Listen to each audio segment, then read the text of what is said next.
Grid Talk co-host Owen Medford. Hello. Good evening, sir. Before we get into this episode, we must thank our sponsor, BetOnline. So, BetOnline is the world's most trusted betting platform and your number one source for everything sports betting. Every stat, every matchup, and even live odds and spreads to bet on during games. With the largest catalogue of odds on everything from football, MLB playoffs, NHL, NBA to political props. When the game's over, head on over to our online casino and get in on a game of blackjack or poker, or unwind with one of our over 150 slot games.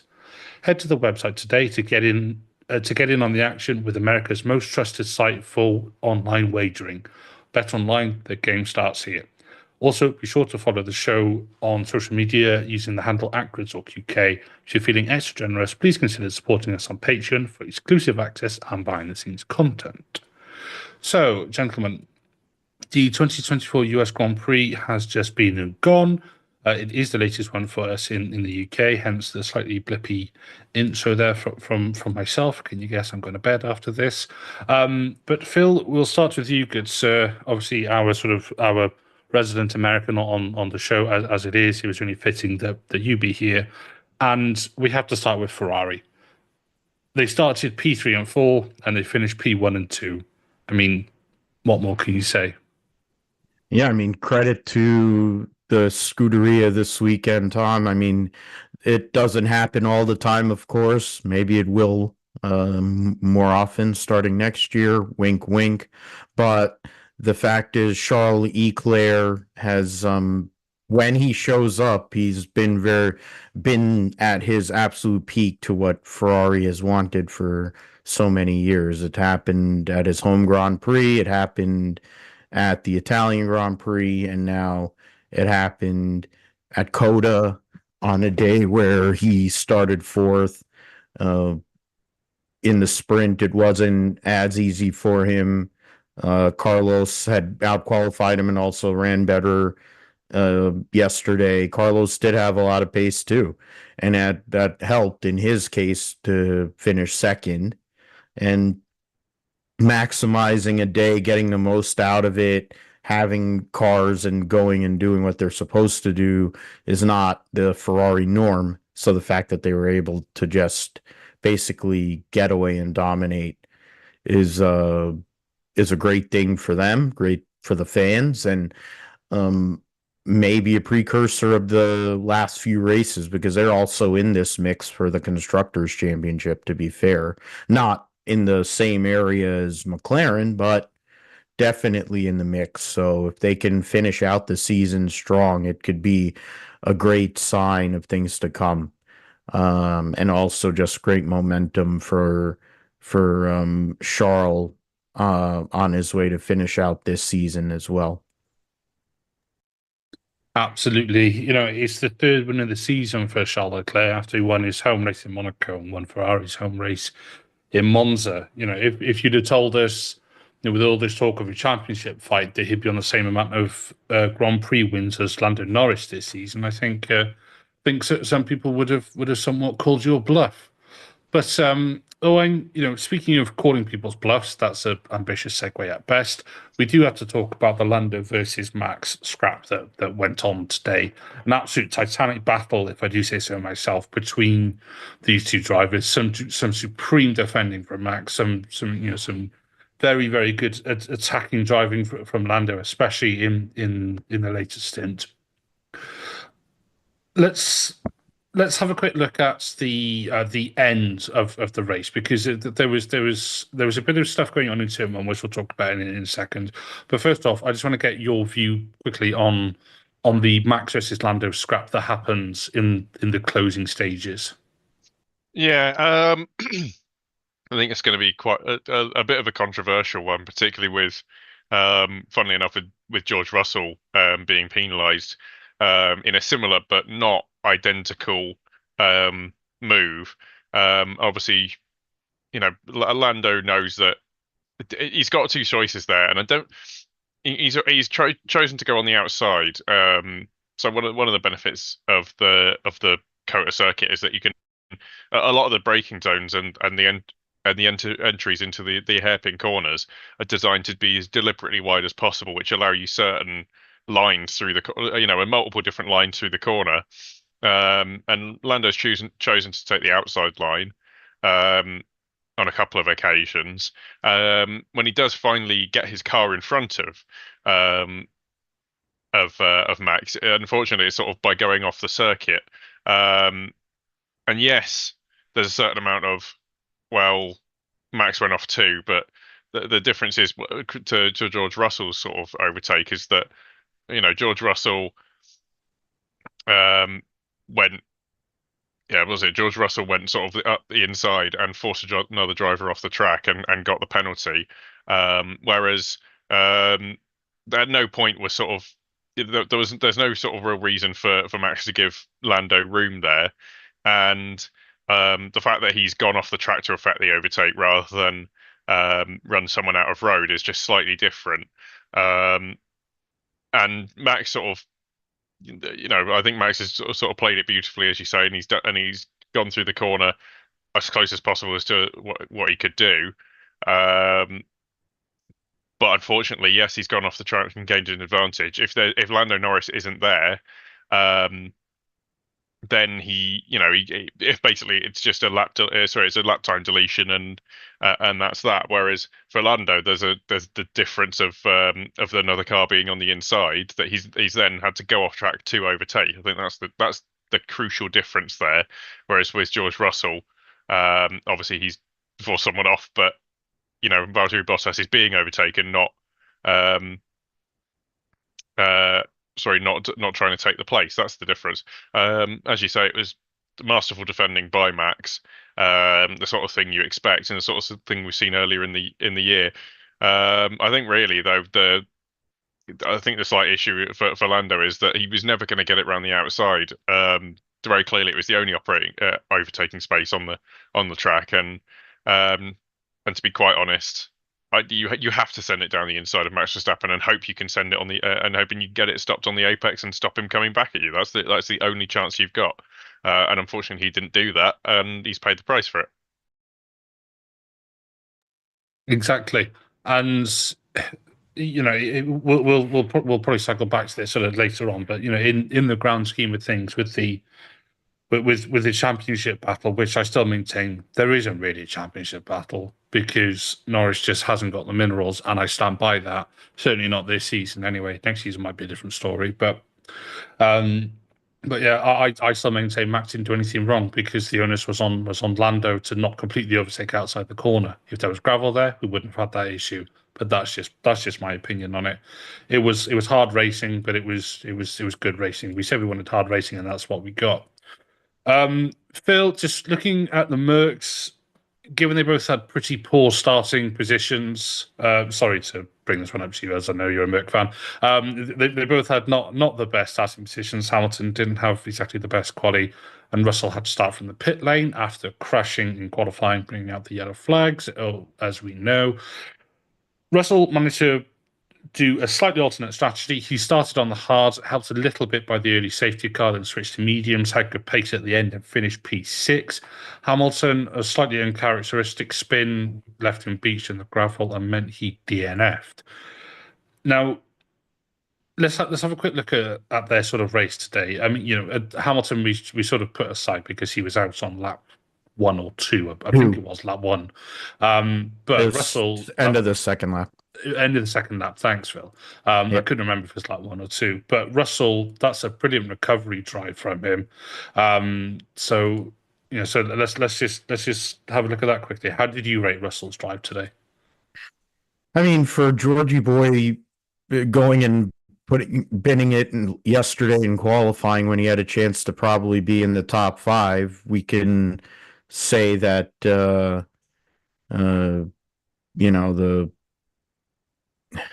that's a good one. But talking about mental states, Georgie boy messed up on Saturday, probably had a chance to be in the top 3, maybe no worse than top 5, which would have been a opportunity considering how the race started. In that sense, it's okay, a great recovery drive, but I would also venture to say that, he should have been able to do that. That's what should have happened in the first place, because he should have been there. The what I don't get is the whole weekend for Lewis. His car wasn't pace wise, never seemed to be there. He never seemed to be comfortable at one of many great racetracks of his, a track where he's won at 3 times. He's always done well in the US. It's his final US Grand Prix for this organization. And at no point during this weekend did I feel or think that he was going to be a factor. And then for him to have his first DNF in a US Grand Prix, on the second lap is just completely, after he had went and made 5 positions on the first lap, on the start. I mean, I know there's a thing about maybe checking out. There's a whole thing about him being the R&D guy. But it's just, it doesn't make any sense. He is still competing for points. You're still competing. I mean, granted, constructors, they know where they're going to finish, but he's still competing for drivers' championship points. So is Russell. So you're trying to actually theoretically put your best foot forward, but I don't consider the way that, the whole team in general was this weekend. George did the performance he needed to on Sunday. And granted, that's what everyone thinks he should be doing anyway. But if he doesn't wreck the car yesterday in qualifying, we might be talking about him on the podium or possibly contending for, a victory. I probably wouldn't have beat the Ferraris, granted, but he would have been in that mix where he ended up being with, your boy and Lando. So, lost weekend of sorts, getting a 6th place finish. We'll see what they do in Mexico. It's never been one of their better circuits. Brazil has been, so we'll see what the rest of this stretch is like. Hopefully for the 44 cars better these next 2 races, and for Russell, it's building momentum towards becoming a team leader, which is what he's going to have to be starting next year. Absolutely. It was a very, very good drive from Russell. Like you said it yourself, he would have been right up there had he not had that accident in qualifying. And I think you're absolutely right, Phil. I think he'd have been right in the mix, as he's proven before. He's good at sort of snatching a podium or even a win when it's perhaps not quite expected to be a win or a podium for him. So yes, I think that's one that he will rue. But you also made a very good point about him becoming a team leader, as he'll have to do next year with Kimi Antonelli joining the team. But Owain, speaking of young drivers, I just want to chat a bit about the 2 rookies on the grid. And when I say rookies, I mean actual rookies. So we have Liam Lawson, who's made his somewhat return to F1. I mean, when he was in the seat last year, he was only in there because Danny Rick broke his hand. This time, Liam has given him his Section 21 and said, and said, out you go. For those who don't know, Section 21 is an eviction notice in the UK. It's an inside joke. And then Franco Colapinto did the same to Logan Sargent a couple of races ago, as we know. So both of these drivers started further down the grid. Colapinto was, I believe, P15 on the road after penalties and stuff. Lawson started from the back of the grid because he took a whole raft of engine penalties left to him by Danny Rick. Very kind. Lawson ended the race P9 and Colapinto ended the race P10. Now, we didn't see much of Lawson, aside from him doing some overtakes, and the same with Colapinto. We also saw him putting in some good moves, both attacking and defensive moves. Do you think these rookies, sort of putting in these drives like this, bearing in mind they weren't the sort of drivers who were sort of touted as the next big thing in F2 and all the rest of it, do you think they're going to make other teams sort of sit up and listen and say, well, hang on a minute, that we're here, we're driving? Colapinto, you could argue, is driving for a seat in 2026 because the only seat we next season is in 2025. Sorry, is Sauber. Nobody wants that. And then Liam Lawson, one could argue, is driving for a seat for Red Bull Racing for next year. So what's your sort of take on these two young men?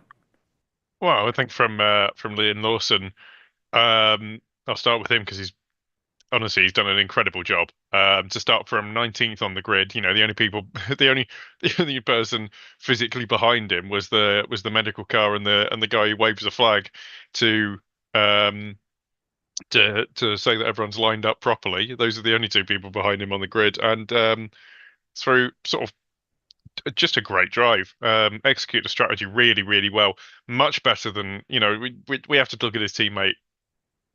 Yeah, we have to look at his teammate who was probably helped a little bit to his qualifying position, given that Liam Lawson had towed him round a number of places on track during qualifying, and Liam Lawson has outraced him quite convincingly, not just by a little bit. I mean, Tsunoda was lapped, and Liam Lawson has ended up with 2 points.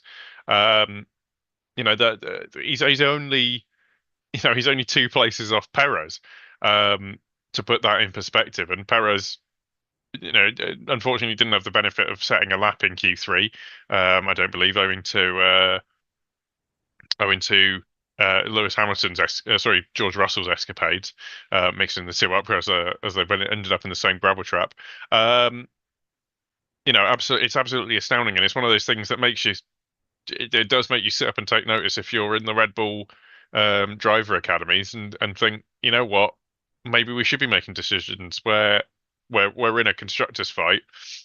Yeah, we may or may not have a deal that's going to end up getting us the kind of money we need, and I don't think Red Bull's wanting for money, but surely it helps on the balance sheet if you're not having to be topped up or hope for sponsorship income to make ends meet and keep you in the black.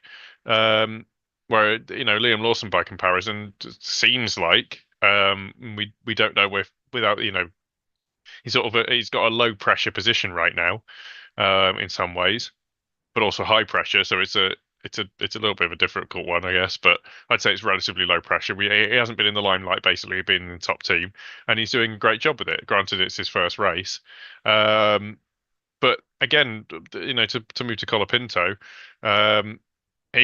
I would maybe suggest that he needs to have a think about some of the jokes he makes. They're not sort of the thing that we want to see in F1, although F1 seems not to care. But from a purely driving perspective, he's done a great job, and quite honestly, he's made Albon look subpar. Qualifying ahead of no, not qualifying ahead of him, qualifying on the same row of the grid as him. Just behind, and completely outracing him, being very feisty, and getting himself a point, which is what Williams need. In the fight they're in, this is absolutely what they need, and Colapinto has done an astounding job of if only second race, of showing people why he deserves to be there and why he should be put into a seat. I can't remember if he's got a contract for next year, but he should do.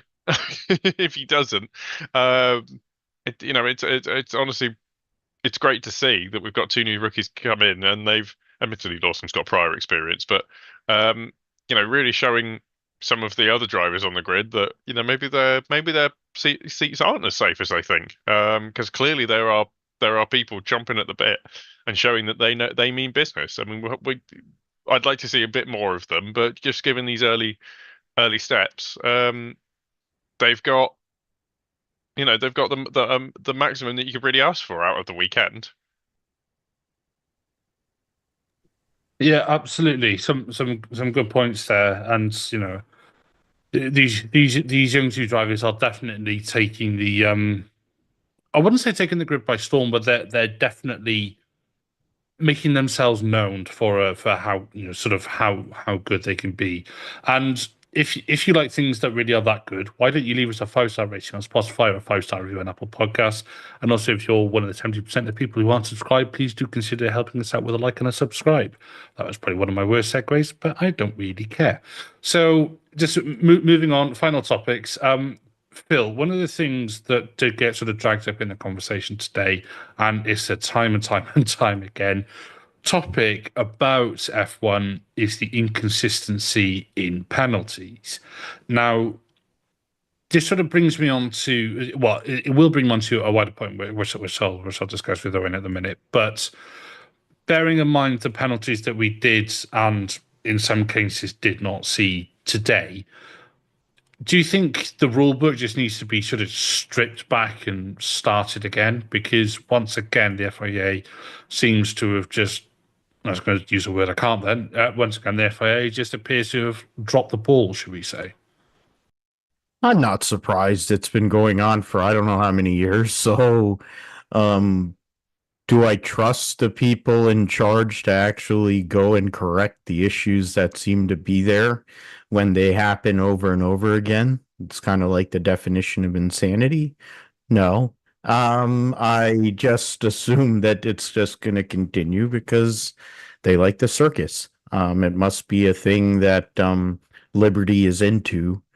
I mean, they own this. They also own MotoGP, and they have this amazing battle. But then you have guys like Marc Marquez who are going to do Marc Marquez things. And I mean, it's the same thing here where the guy in the one car does what he does. And because guys like Lando Norris are just pushovers and just generally incapable of really standing up and battling, you're going to bring the rule book into play. But in the end, there's two things in play there. One is the way they manage the rules are inconsistent because they're consistently inconsistent, and selective enforcement, two things I've always said about NASCAR for decades. So it's interesting now that I say that about Formula One. Will they do that? No. I know they're not going to change anything. They're really not going to change anything until 26. It's just the same way as they're going to with the regulations. With the car regulations, maybe they'll change them in 26. I don't trust they'll do anything immediately. As long as people that are battling for a championship aren't, deciding to use each other as caution cones and play bumper cars with each other and run over each other, launching each other into the stratosphere. They're just going to leave it, and to me, it's idiotic. I give COTA credit that they went and made more clearly defined, track limits. In that they went and during their resealing or repaving, they put the blue line there on that curb, on some of the curbs, so that if you went off, you definitely know.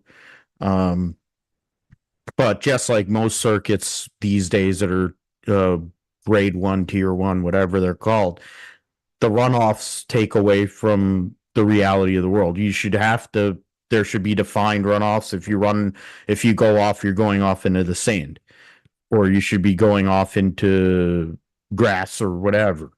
And it should be a hindrance. Going off onto pavement isn't a hindrance.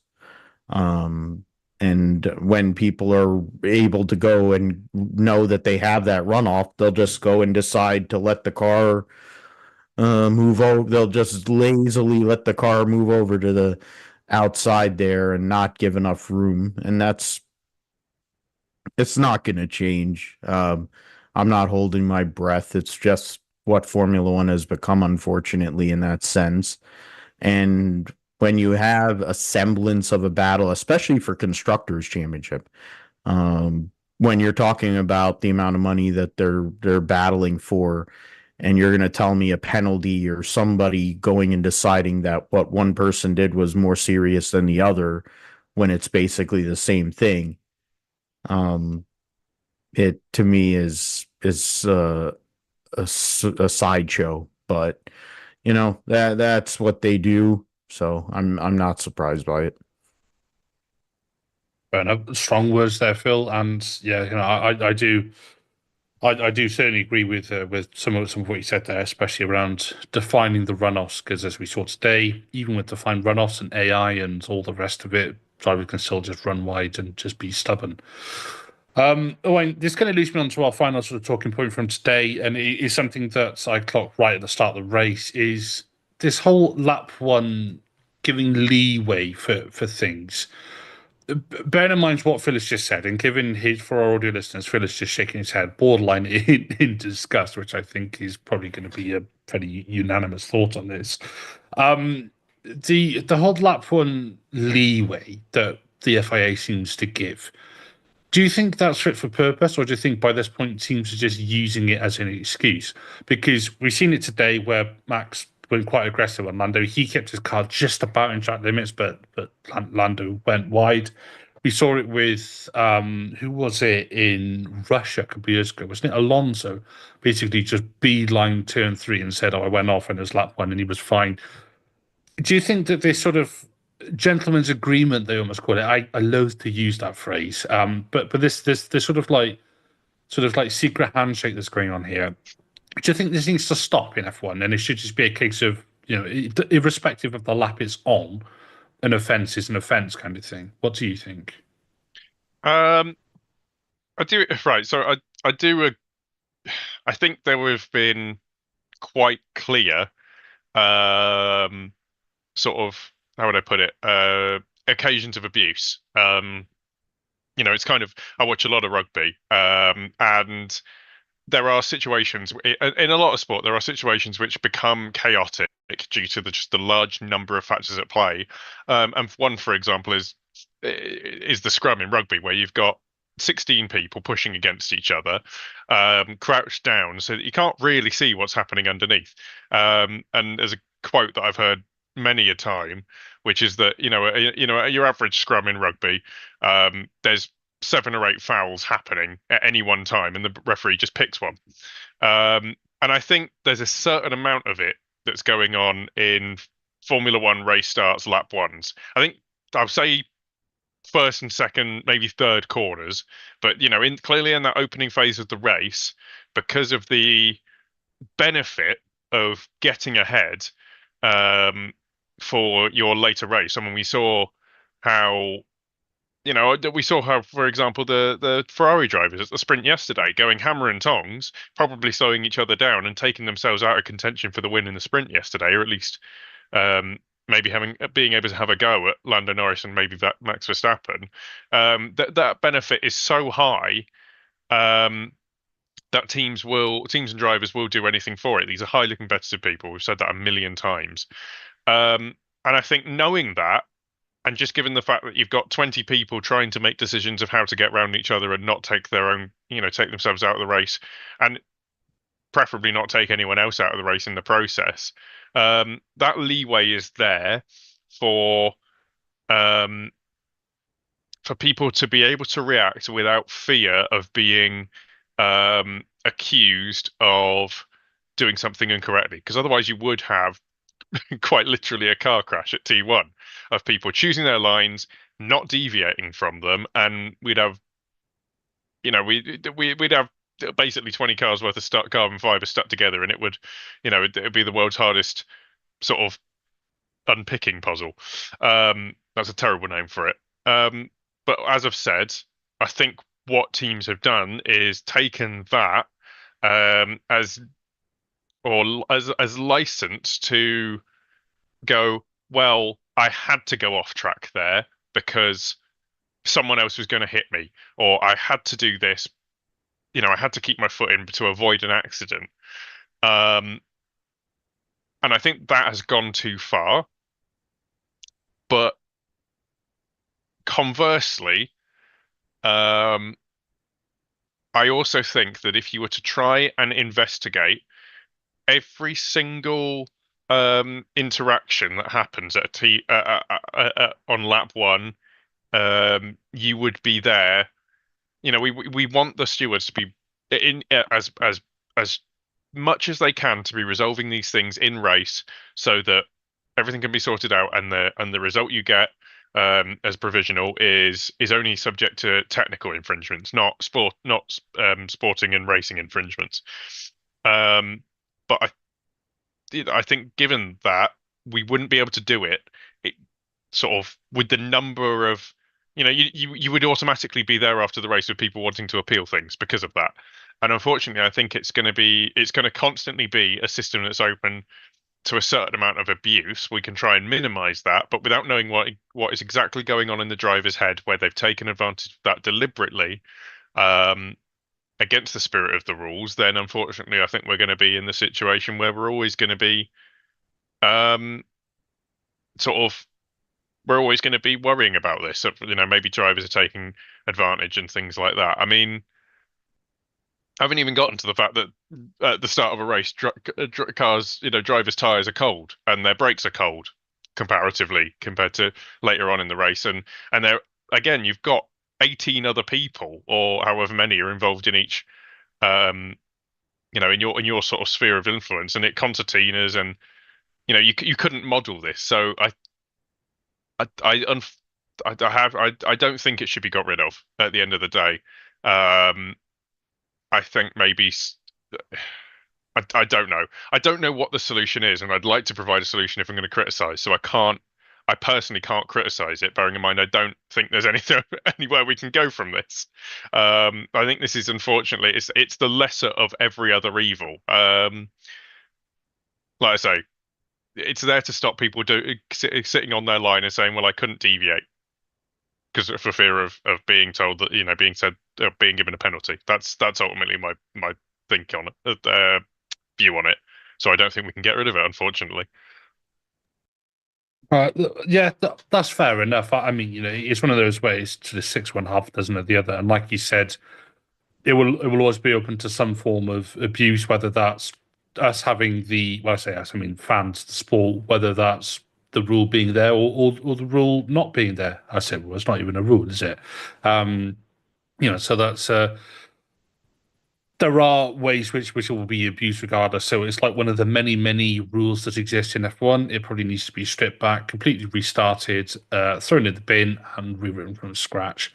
But unfortunately, there aren't enough hours in the day, weeks in the year, or centuries in the millennium to actually get that done in F1. That was not an intentional rhyme. So, chaps, just to round out this episode, I'd just like you to both tell me who your driver of the day is. I'm sure you've had plenty of time to mull over this, and I'm definitely not springing this on you without mentioning it. So, Phil, now that you've had plenty of time to think about it, who is your driver of the day? Well, it's Charles Leclerc. It's straightforward for me. Benefited, of course, from the initial start of the race, went and took advantage of what the top two guys in the championship were doing and passed both of them, took off even with a full safety car, and went on his way. And one of his better drives. I mean, this year it's interesting with him that he has had three of his best drives of his career. And all the stuff about, whether he was supposed to be the guy versus Sainz or this, that, and the other thing. This year, I think, has proven, yes, Carlos, great, solid driver, but Charles, when it's all in control and it's done right, is someone that can compete. And if they can give him the car to do it on a more regular basis, and they're not doing Ferrari things in the background, the guy is one of the best out there. And today was yet another example of that. Very fair points.